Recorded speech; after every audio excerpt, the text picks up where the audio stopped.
वक्फ board विधेयकाविरोधात पुण्यामध्ये आंदोलन करण्यात आलेलं आहे। वक्फ बोर्ड कृती समितीच्या वतीनं पुण्यामध्ये हे आंदोलन करण्यात आलंय।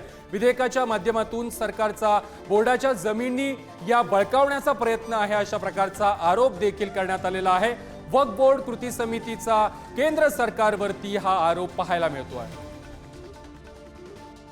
हमारे जनरल सेक्रेटरी बोर्ड के अभी परसों पुणे आए थे, तो उन्होंने ये कहा है कि वक्फ बिल अगर पास होता है तो बोर्ड की तरफ से उसकी स्ट्रेटजी अलग होगी, और अगर नहीं पास होता है तो उसकी भी स्ट्रेटजी अलग होगी।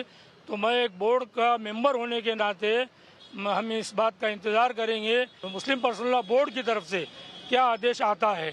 मगर इस वक्त जो यहाँ जमा है वो सब इस बात के लिए जमा है कि कोई ऐसा बिल पार्लियामेंट में, कोई भी बिल ऐसा पार्लियामेंट में पास न हो जिसमें माइनॉरिटीज़ के राइट्स को धक्का लगता हो और उनके अधिकार का हनन होता हो।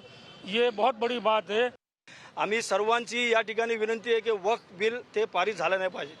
कळाडून त्याचा आम्ही विरोध करतो, कारण देशामध्ये असलेल्या 6 लाख एकर जागापैकी ऑलरेडी 70% पेक्षा जास्त जमिनीवर कब्जा केलेला आहे। मोदी सरकार बोलत आहे की या मुस्लिमांच्या हिताचा कायदा आहे, मुस्लिमांच्या उन्नतीचा कायदा आहे, मुस्लिमांच्या विकासासाठी हे आम्ही बिल आणत आहोत।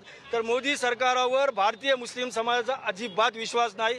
मुस्लिम समाजाला ते विकास करणारा कायदा बोलण्याचं काम, खोटारडा काम हे नरेंद्र मोदी आणि अमित शहाच्या माध्यमातून सुरू आहे।